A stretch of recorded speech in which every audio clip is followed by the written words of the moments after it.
Assalomu alaykum barchaga. Bugun sahna so'zi panining video saboqlig'imizni olamiz. Ya'ni bugungi saboqimizda sahna so'zi pani, ya'ni o'tgan saboqlarda aytdik-ya, aktyor sheberligi tikardan so'z sahna so'zi panini tikarlanib, ya'ni aktyor sahnada durust söylöw kerak. Sözlerde anıq, tınıq tamashabinga жеткеру керек. Bularning barlig'i o'sha sahna so'zinde o'tiladi deb aytgan edik, ya. Endi sahna so'zini ulkan ikki bo'lakka bo'ldik. Qanday edi? Sahna so'zi ulkan ikki bo'lakka bo'linadi. Сөйлеу texnikasi ham so'z ustida ishlaw. Durust. Sahna so'zini ikkiga bo'ldik, ya'ni söylöw texnikasi hamda so'z ustida ishlaw. Endi bugungi temamizda söylöw texnikasida artikulatsiya, diksiya, dem, davos, orfoepiyaga bo'ldik, ya, 5 bo'lakka bo'ldik söylöw texnikasining o'zini. Usullari bo'yicha, ya'ni 5 bo'lakka bo'lganimiz bo'yicha, artikulatsiya bo'yicha, diksiya bo'yicha, davos bo'yicha, dem bo'yicha, orfoepiya bo'yicha barlig'i bo'yicha amaliy shinig'ularga o'tamiz. Ya'ni amaliy ko'rsatib beramiz.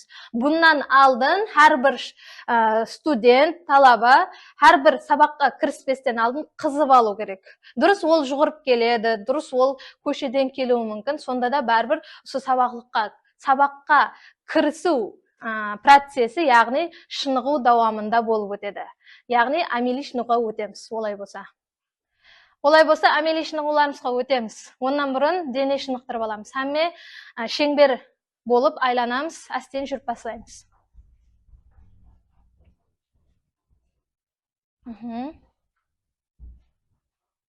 Astin yurib boshlaymiz. Tezlikni ko'taramiz. Oyoqning ushunda. Iloji boricha tars turs degan seslar chiqmau kerak. Yengil bo'lish kerak aktyor odam. Tezlastik.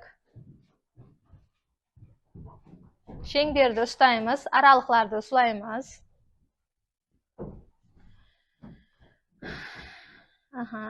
Ishga qarab yuguramiz. Shengberning ishini.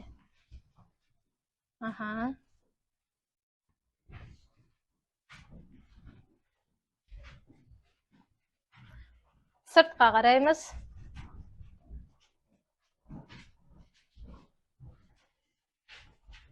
Qo'llarni harakatlantirsak de bo'ladi. Oldiga qaradik. Oldimizga qaradik. Endi qo'llarga oyoqlarni tegizamiz, yaxshimi? Oyoqlarni qo'lga emas, qo'llarni oyoqlarga tegizamiz.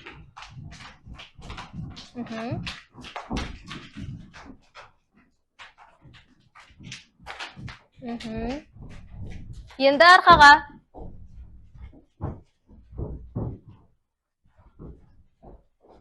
Жеңіл секірін, жеңіл. Қапталға.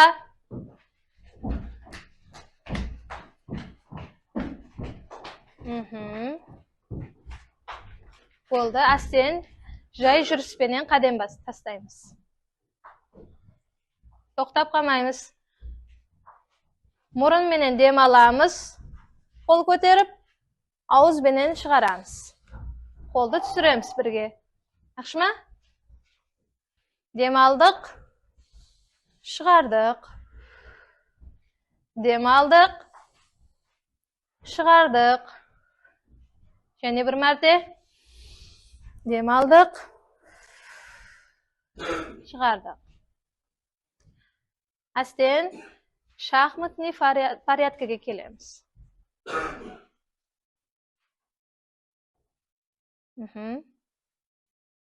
Sal jahilla, o'rtaga, orqaga, Palmurat.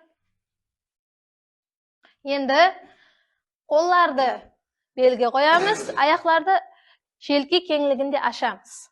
Basdan boshlab oyoqning uchidan chekim o'tamiz, yaxshimi? Ketdik, aylantirdik o'ng tarafga.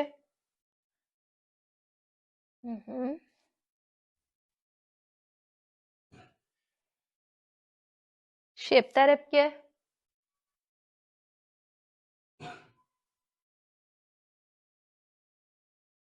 o'ng'a, shepga шепке, алдыға, артқа. 2-3 мәрте қайталаймыз.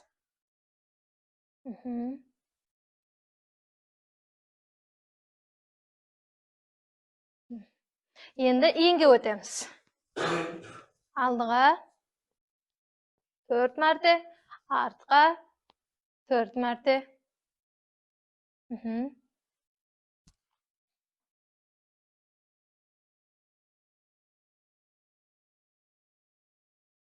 Кейінгісі, қолларды полный созамыз, яқшы ма?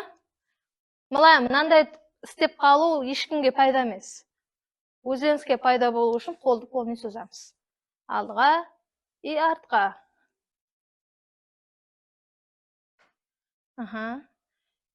Екінші қолға өттік.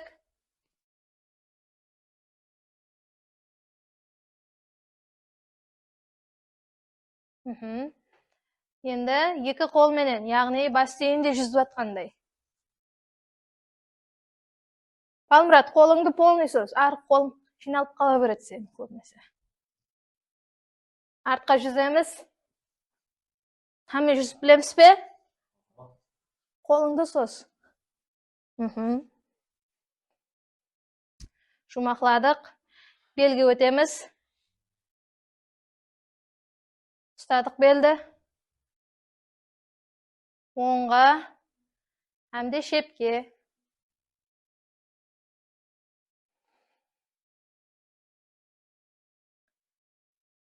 Сетіп бе?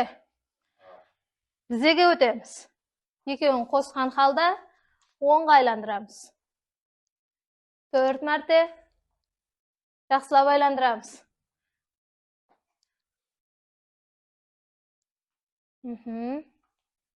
Енді аяқлардың ұшы қалып қоймау керек. Қолменен біркелікте.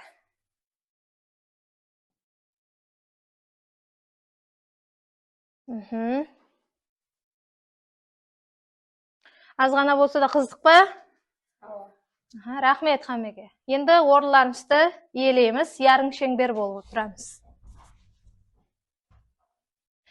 Енді артикуляциялық шынығуларымызға өтеміз. Яғни ең бірінші әме уақыт артикуляцияға жақсы керек болған шынығуымыз, яғни жақтың ішінде тіллерімізді сағат тіллері бойлап айландыру, яғни сіздерге көрсетіп беремін.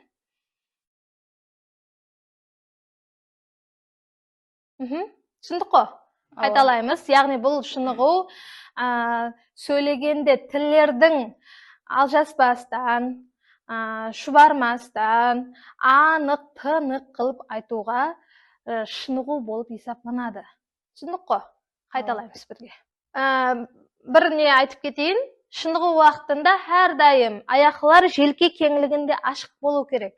Яқшы ма? Есіңізде сақлан. Қандай шынығу істесеңіз де желке кеңлігінде болу керек. Түсіндік қой? Ондай болса бірінші шынығу басыладық.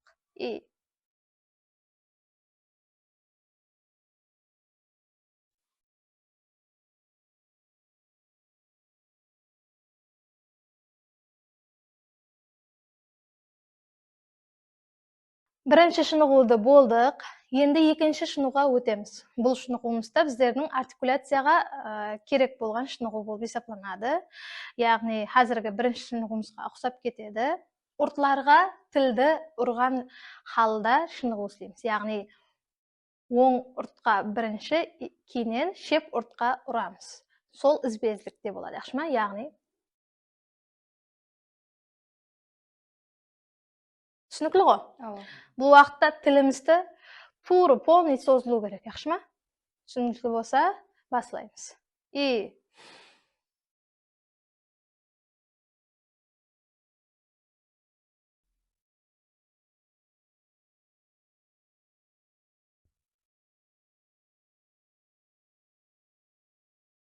Екінші шынығуды болдық. Енді үшінші шынығуға өтеміз. Яғни бұл да артикуляция үшін гармошка шынығу деп аталады.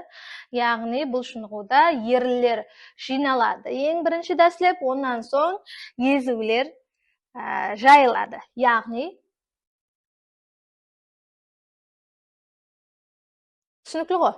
Олай болса басыладық.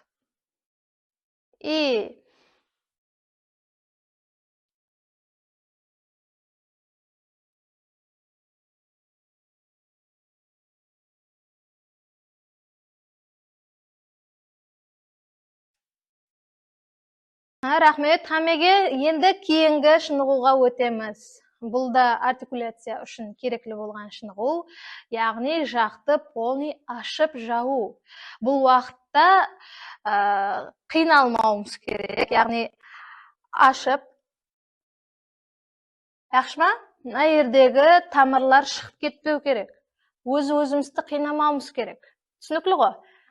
Қинамаған халда жақты полный ашып жауамыз. Түсінікті ғой? Ондай болса басылаймыз.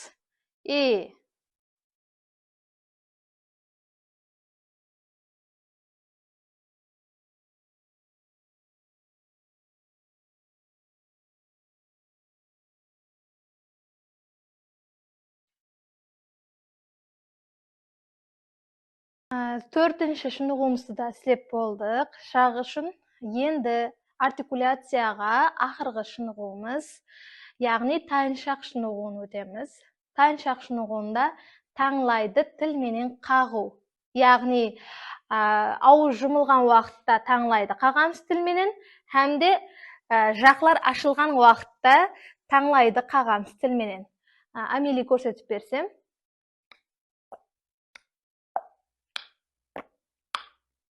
Түсінікті ғой? Біргелікте істейміз онда.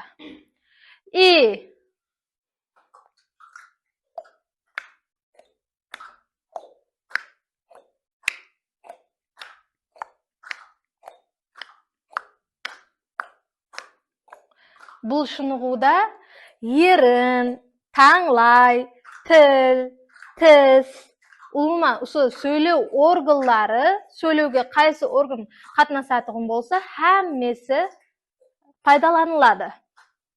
Бұл шынығу біздерге керек ең ахметті шынығулардың бірі. Жақсы. Ауызды еледі ашамыз. Олжас.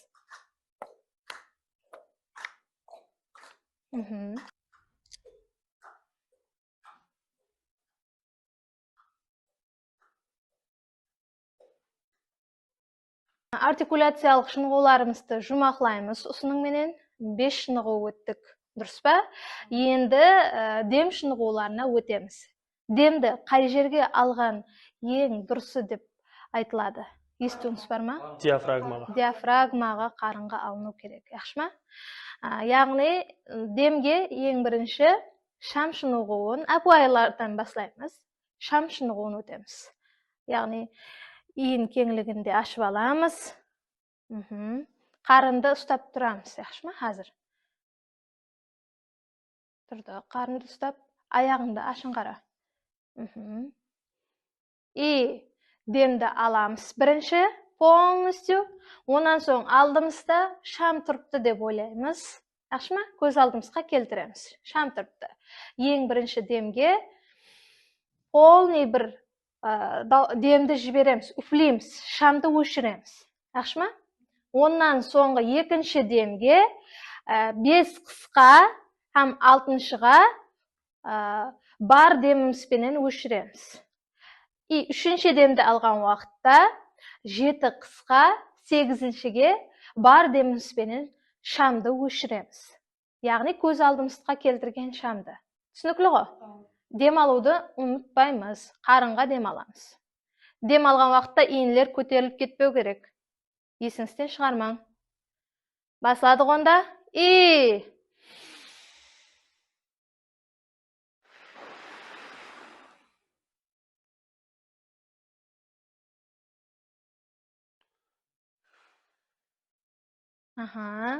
Енді екінші мәрте. 5 қысқа, 1 созыңқы.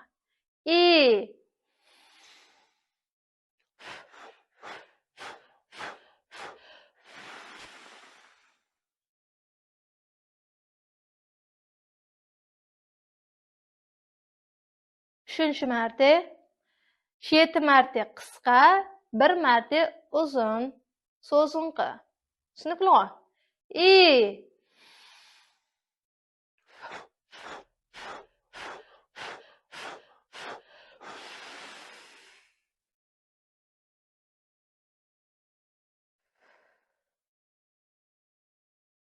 Қарылары ауырды ма? Ауырмады ма? Осы шам шынығуы есептелінеді. Енді кейінгі шынығуға өтсек, яғни ол да дем үшін шар шынығу деп айтылады. Жақсы ма? Демді аламыз, қолымызда шарды үфлейміз. Ол да 5 қысқа неменен үфлеп, ең ақырында байладық, ақырғы демімізбенен ұзаққа ұшырып жібереміз. Түсіндік қой? Олай болса, қолдарға шарды алдық, қиялымыздағы демді аламыз қарынға.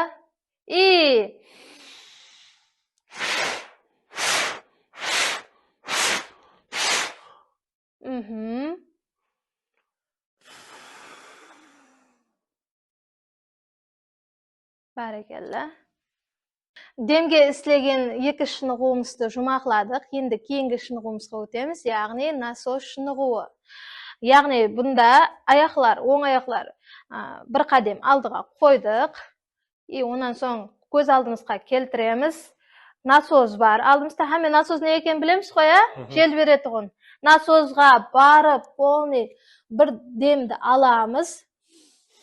Онан соң 5 мәрте сол полный алған демімізді шығарамыз, яғни жақсы ма?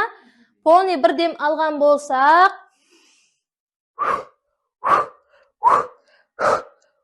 соны 5 мәрте бөліп шығарамыз.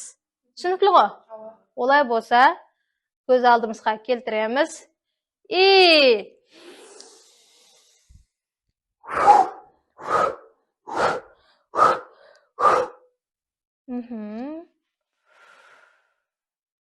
Және бір мәрте қайталаймыз.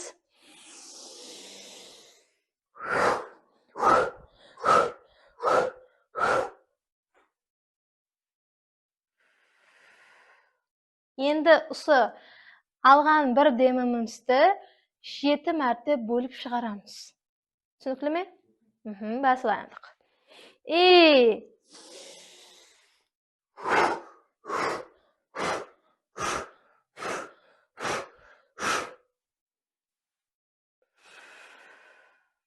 Және бір мәрте. Бұл шынығуымызда насос шынығуымызға ұқсап кетеді. Яғни демді қарынға, диафрагмаға полный аламыз. Онан соң 2 секунд тұрамыз күтіп, демді шығармастан. 2 секундтан кейін 5 мәрте бөліп шығарамыз. Әр дем шығарған уақыт аралығы 2 секунд болу керек оныңда. Түсінікті ғой? Яғни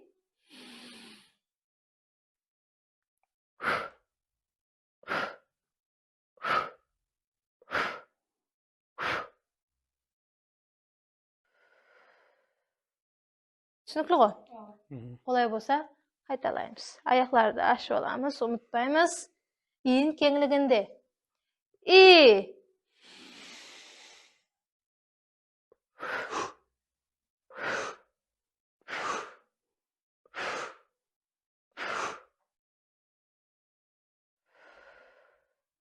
Кейінгі шынығуға өтеміз. Яғни, дан жинау шынығуы. Бұнда әмме отырып алдық. Әмме тізеге отырамыз. Әмме дан жинап көрдік қоя, ауылларға бардық, қырман жинадық, дан жинадық. Яғни, аяққа отырдық. Көз алдымызға келтіреміз. Алдымызда данлер барлығы шашылып жатыр. Соны жинап аламыз. Яғни, жинау уақытында демді ішке. Жақсы ма? Тартамыз. Демді алдық. Данды жинаған менен біргелікте. Қапталымызда қалта бар. Шығарамыз.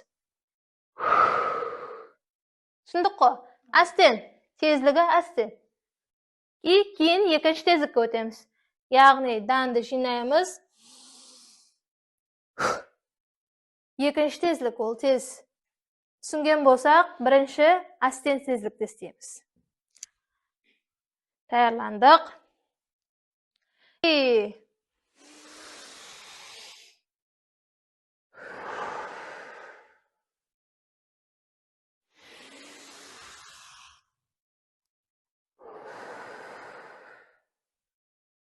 Ақырғы мәрте.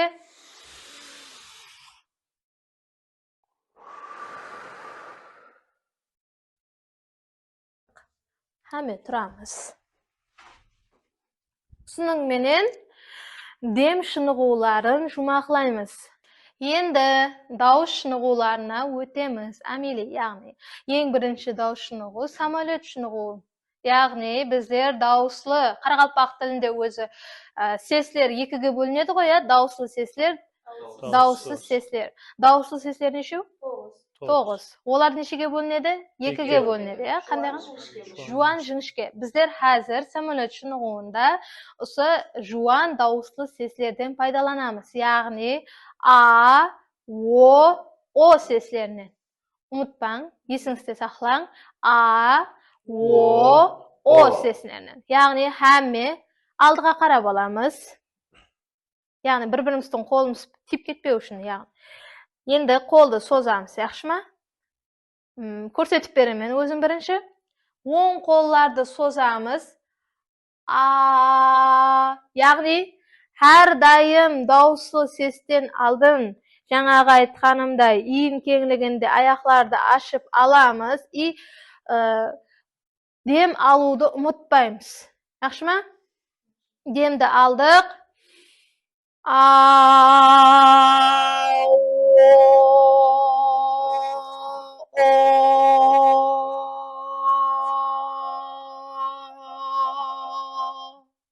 Tushunukli-ku?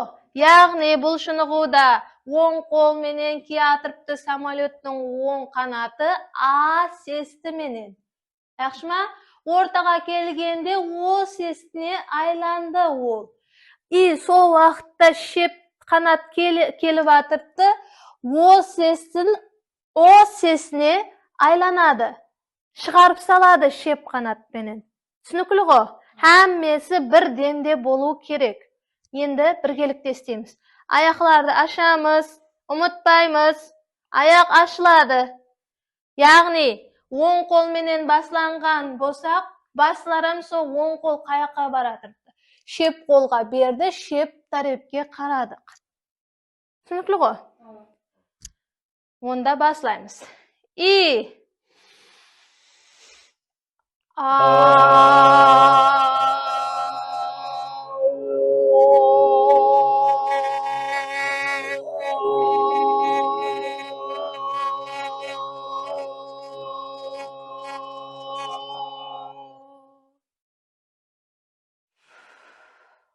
Bu keyingi şınığımız truba şınığı deb ataladi. Ya'ni bu o'sha жаңағы a, o sesini alamiz, ondan so'ng m sesini alamiz. Yaxshimi? Ya'ni ko'z oldimizga keltiramiz. O'lchami o'sha ko'lamdagi truba bor. Trubani olib ustadik jo'xaridan, so'ng olib keltiramiz.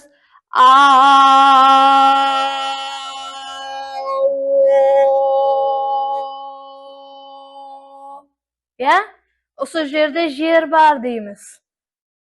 Kirgizdik trubani. Endi trubani kirgizib bo'lgandan keyin uni bekemlab kerak-ku? Qaptallarına to'proq kerak, ya. To'proqni jinaymiz. M sesi menen.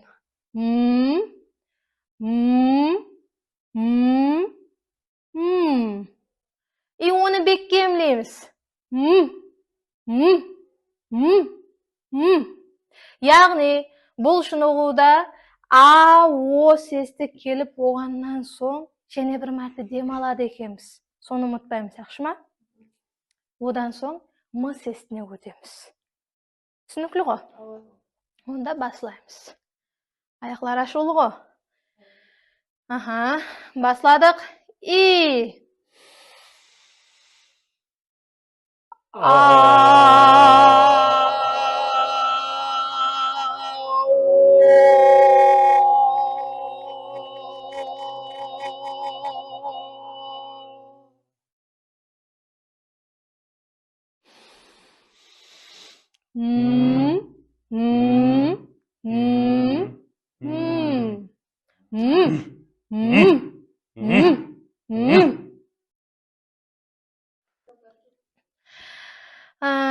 Endi keyingi shunug'imizga o'tamiz. Bu da so dawush shunug'una juda kerakli bo'lgan shunug'larning biri. Hamma jub-jubdan bir-birimizga qarab turib olamiz. бір адам жетіспейді екен, иә? Менің алдыма келің біреуіңіз. Ке, Мұрат. Яғни бір-бірімізге қарап тұрыппыз. Дұрыс па? Былайына қарап тұр. Гүлбахар кім? Біздерде болып. Енді тоғырланды. Яғни әмме маңлайдан баслап көз атраплары бетке өтеміз м әріпі менен. Яқшы ма? Астен қатты ұрмаймыз. Яқшы ма? М сестін айтып отырған уақытта мына ерілеріңіз азғандай бұжырлау керек. Яқшы ма? Өзіңізге сезіліп жатыр ма? Созатлар болу керек. И ниеттің астына келгенде в сестін айтамыз.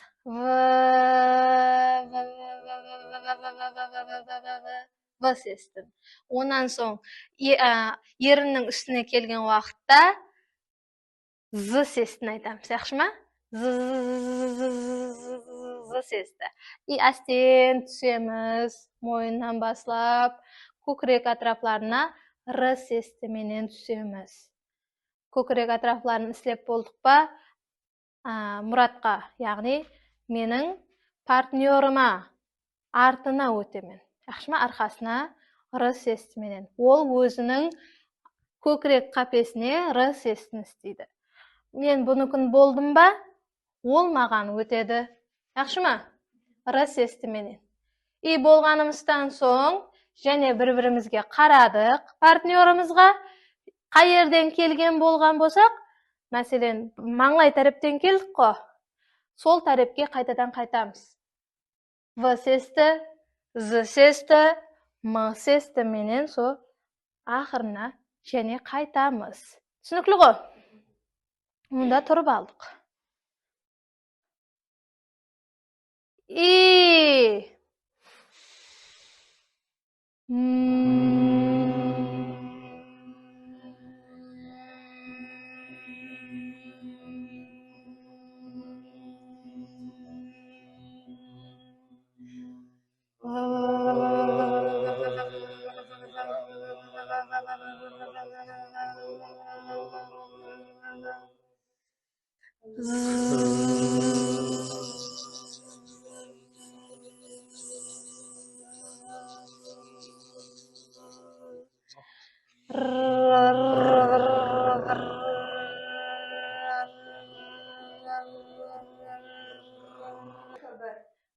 ұсының менен шынығуларымызды жұмақлаймыз. Оныңызға тұрсаңыз болады. Кейінгі сабақларымызда шынығуларымыздың ізін, яғни басқа шынығуларды біргелікте істеп үйренеміз. Әмеге рахмет.